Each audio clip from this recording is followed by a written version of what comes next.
is that many nuns, whom I also call those kicked out, left out, shut out of religion, perhaps, really seek true spirituality, true community, and have a passion for justice.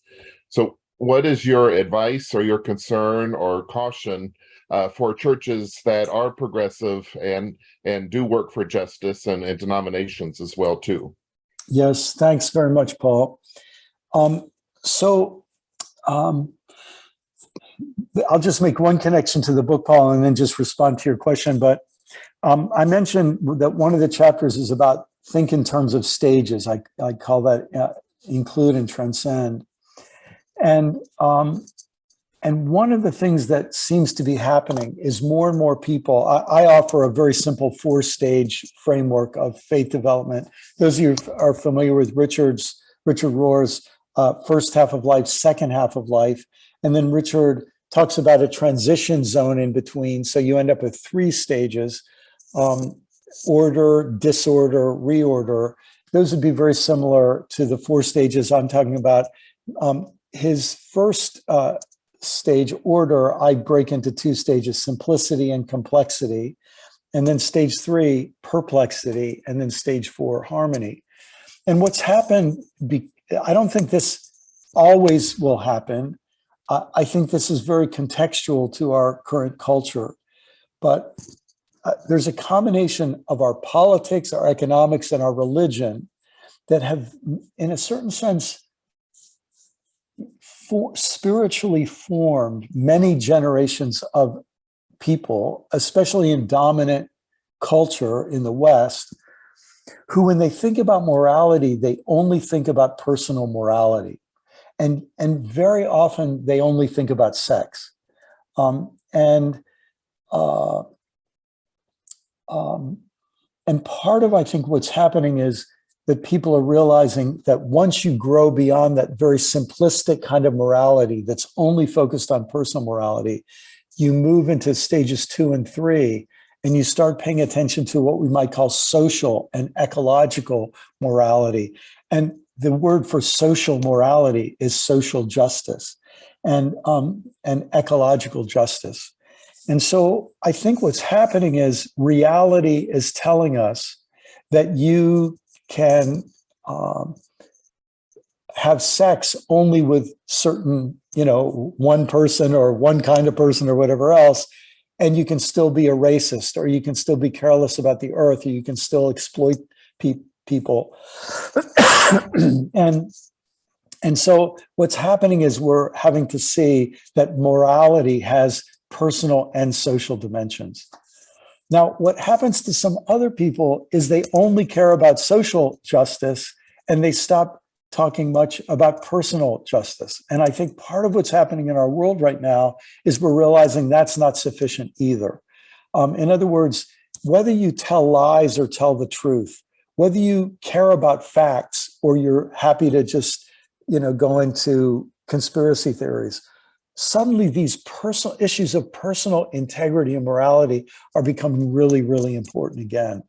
And so what I hope we can see happen in more and more of our churches is that our churches can,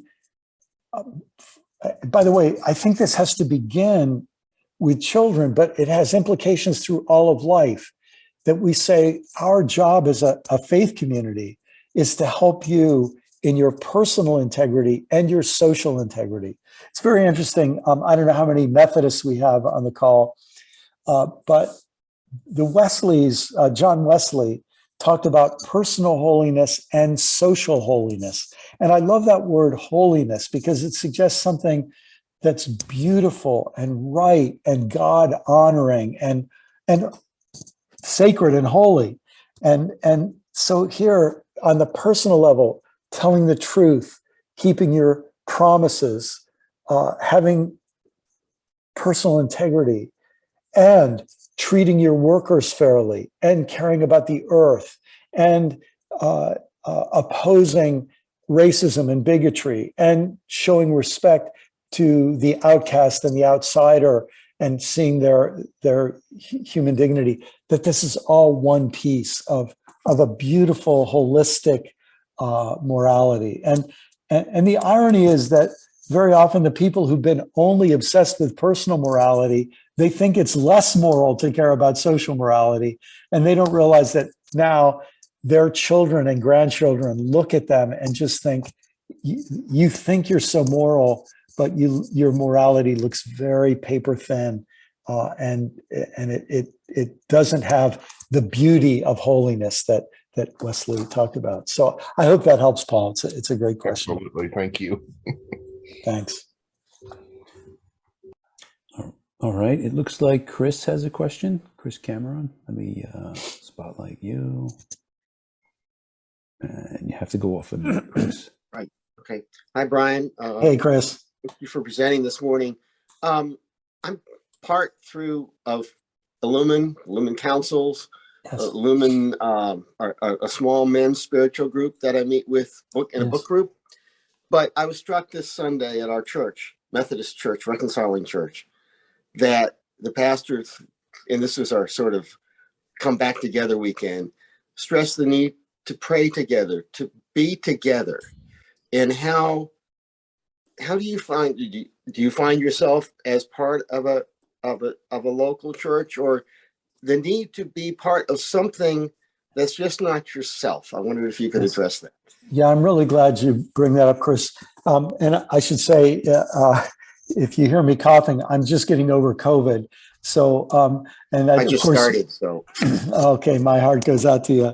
But COVID has reminded us of two very, very important things. One is that we can stay in touch without being together physically. And for all the limitations of Zoom and all the rest, I think we've learned some important things about how we can stay connected. But I think it's also reminded us how sweet and how pleasant and how good it is when we can be together physically in the same place and in the same geographical location too. So I was a pastor for 24 years, and when 13 years ago when I moved here to Florida, it was the first time I wasn't paid to go to church for a long time. And I had to decide if I would go. And I realized that I really wanted to be part of a community. And so I've been very blessed to have a church that I attend here in the little town where I live. But I won't be, I have to be honest to say, it's like a lot of churches in our country, the way it has survived in this very polarized time. For many years, the way it survived was by staying on a very superficial level. They didn't want to bring up anything that would offend anybody. And so they kept everything on a very sort of nice, superficial level. And I understand the value of that. I understand why that happens, but there are times where it feels that we're dealing with such serious problems in our world that if everybody just stays polite and is too afraid to have disagreement, that creates a kind of artificiality. And there have been times that has, been discouraging for me. But I'd have to say that there's some really positive things are happening in this little local congregation that I go to, where a group of people have begun to speak up, and people are taking some risks, and people are willing to have that courage to differ graciously. And so to me, that's a very, very positive thing that's happening. Let me say maybe three reasons why I think that's really important. One, on an individual level, I think we all need to be around people who know us, who see us and who see us as human beings, and who know us not just as faces on a screen, but as people who have jobs and have hobbies and have interests and have problems and have struggles and have illnesses and all the rest. People who truly know us. I need that, and from other people, and other people need that from me. And I think there's something that brings out a deeper dimension of our humanity when we're willing to let ourselves get entangled with other human beings in that way. Second thing is, in some ways, all of our problems that we face have local expressions to them. And so to be connected to a group of people who are working on local problems, I think is really, really important. And we have no idea of how important it might be 5 or 10 or 20 years down the road. Well, a lot more I could say about that, but I'll just give one quick example. One of the things that last January, you may have heard, and some of you may have participated in this, but there are a lot of us who are concerned about our democracy. And so a lot of people had vigils on January 6th to say, we remember the insurrection attempt that happened, and we care about democracy. And so I helped organize, and my church was very supportive of this, a candlelight vigil where we had a bunch of people come, and we just held candles along the main road through our town. And we just stood in silent witness holding those candles for an hour at the side of the road. And it was just this silent message that here are some people who care. No arguing, no yelling, just a silent witness. And I'll never forget how many people came to that event and came up to me and said, I thought I was the only one who cared. I thought I was the only one who cared. And then one other thing that I'll never forget from that night was that there was a couple who had just moved to our town whose son was a Capitol police officer and was injured that day, January 6, 2021. And for them to be in a place where their son's service and injuries and courage were honored, they said that they had felt very alone. And there was something about us coming together. The same applies to when you come together for the environment and all the rest. There are local issues. And when we come together about those local issues, that's tremendously important. And then I think the third thing I'd say, and this is something that isn't true often enough, but I hope it can be more true going forward, is that when we have people in a local area coming together, it gives us the chance to organize to make a difference.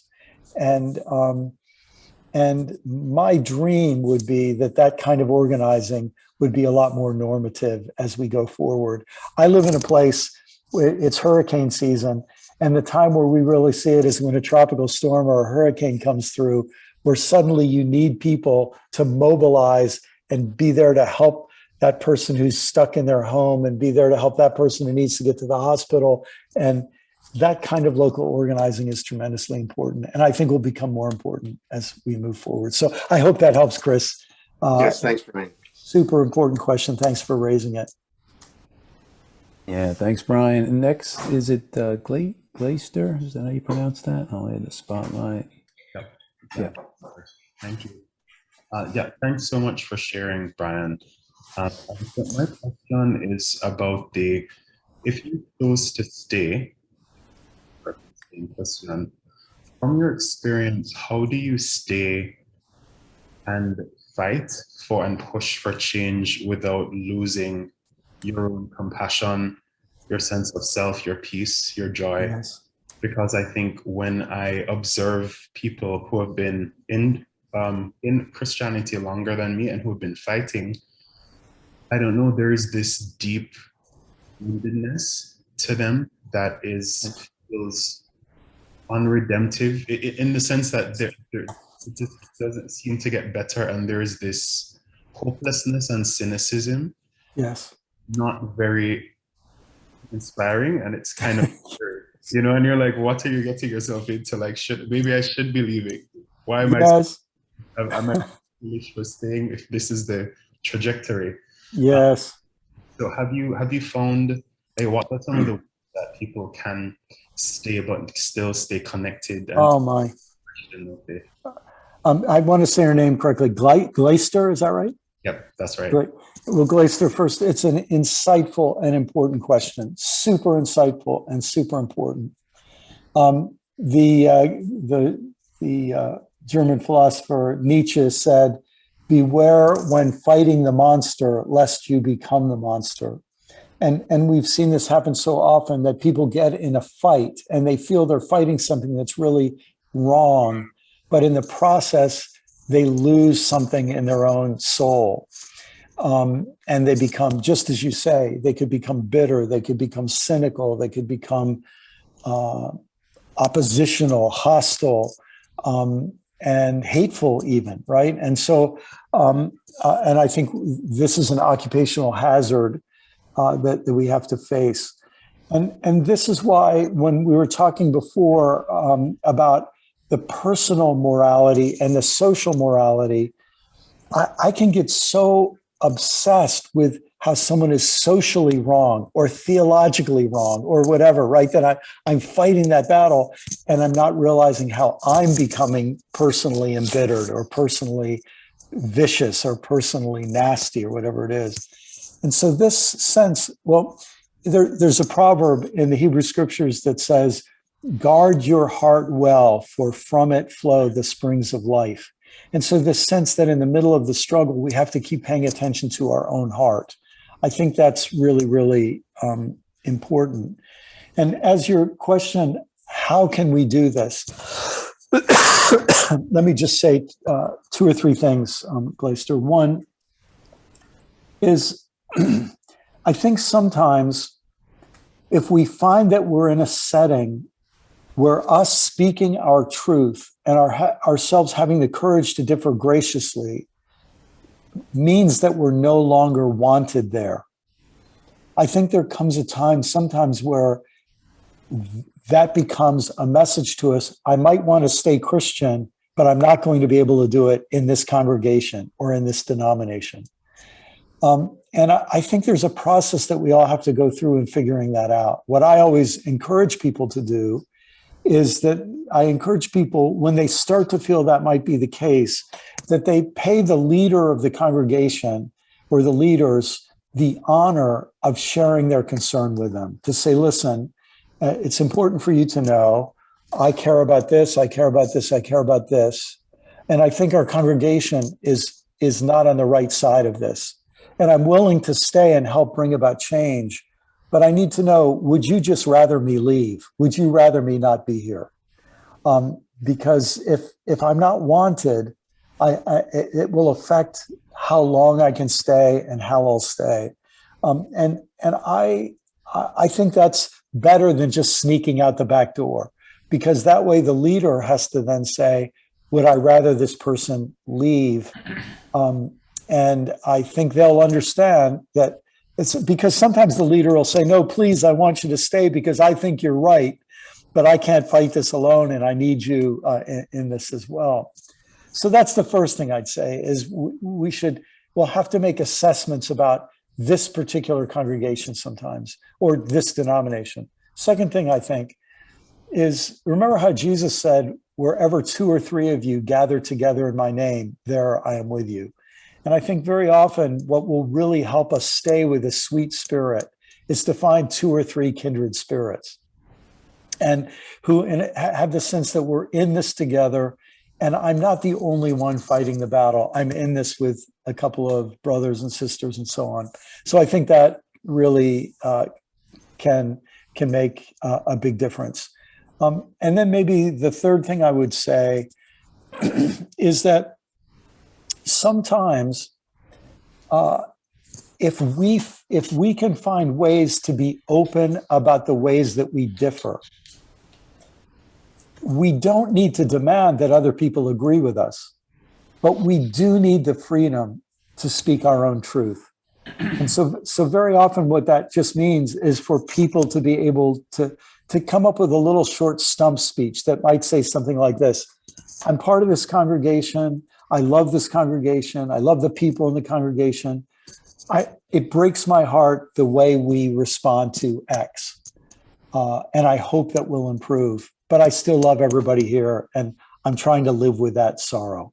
See, that little stump speech gives me a way to announce the way that I'm being there. And I think that can help us feel that we're not hiding, we're not being dishonest, but we're also not being angry and rude. Does that help? Glaister, anything you'd like to add that you've experienced in that? I mean, those are really great responses, Brian, and I appreciate that. I don't really have anything to add. I'm really just, learning, taking it in. Okay, thanks, brother. Yeah, thanks, Brian. Thanks, Glaister. All right, we have a couple more, Brian. It looks like David, it'll be next, and then Tom. And then, like you said, we do want to leave some time for the breakouts. So let me add David to the spotlight. There you go, David. Hi, David. Good evening. I'm so honored to be in your presence and to be able to address you personally. This is quite an honor. That being said, please excuse the heresy that I'm about to spew forth. So, in the sense of a faith and or a specific denomination, perhaps within faiths, because there are quite a few, and the Sunnis hate the Shiites, and I mean it's crazy, and the Presbyterians hate the Baptists, and whatever. What difference does it really make? And let's just use Christianity as the basis of the question. What difference does it really make whether I declare myself as a Christian? Because quite frankly, I think Christianity, as it has come to be known, is an invention of men. And the Bible is an invention of men, although many people say divinely inspired. So when I talk to a Presbyterian or a Baptist or a Lutheran or whoever, a Catholic, and I say to a lay person, well, oh, you're Presbyterian, no kidding. What do you believe?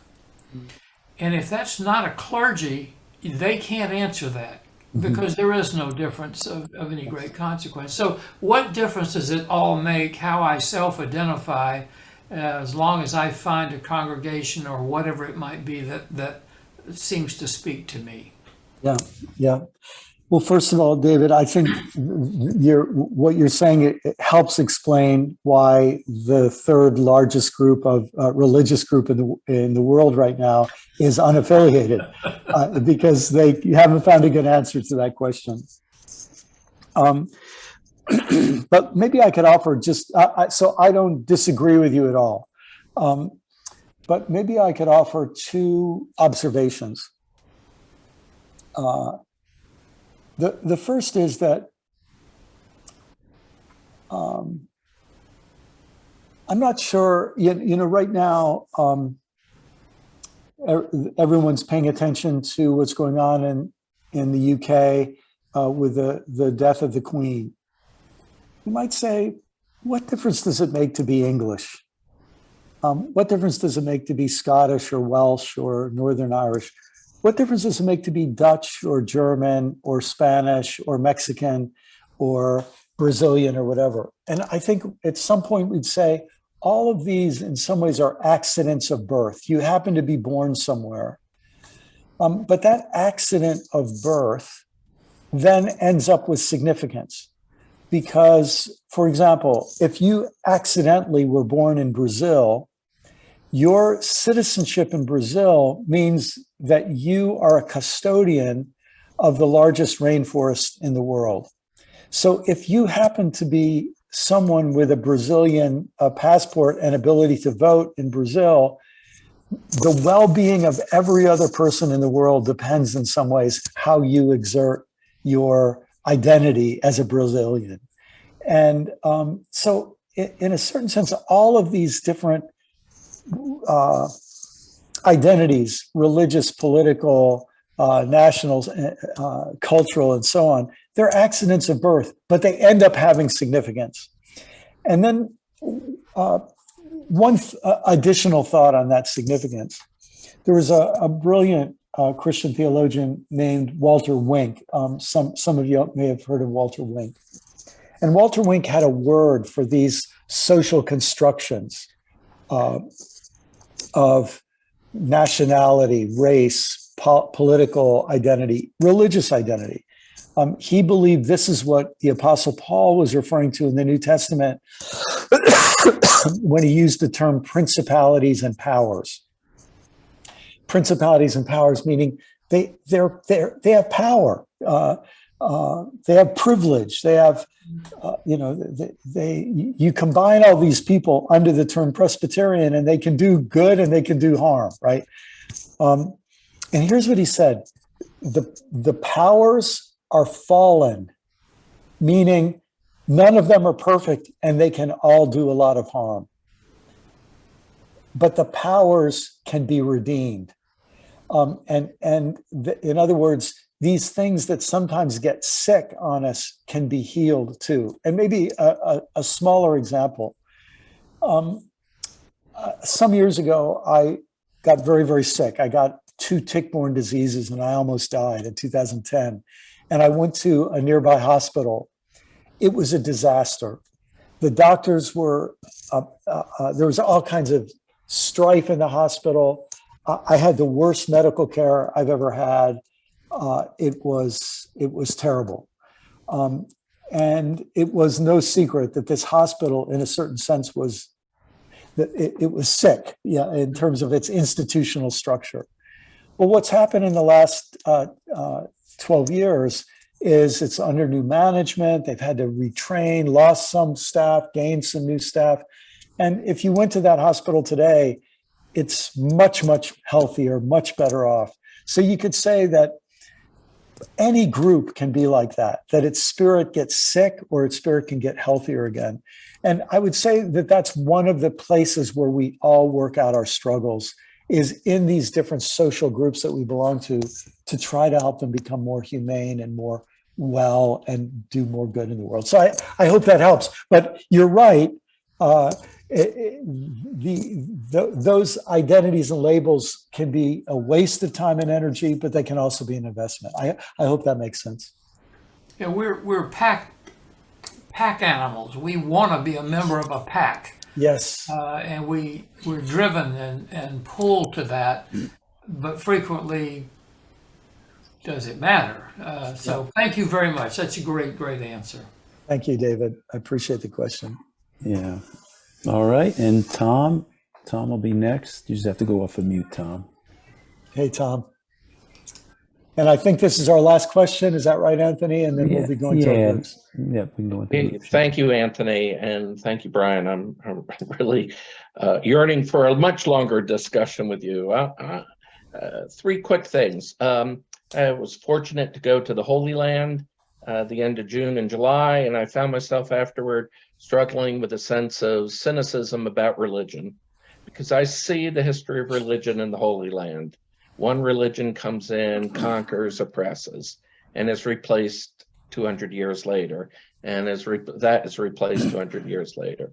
And even within our own faith, I see the difference between Jesus in Galilee and Jesus in Jerusalem, where these magnificent churches have been built, and gold and art and all. And I was much more in touch with Jesus, the man, in Galilee than I was in Jerusalem. Second, my church, I live in Alexandria, Virginia, is struggling with issues of a history of racism, and really reluctantly to go there, even though I feel we have a great opportunity because of our history to make a strong statement about healing.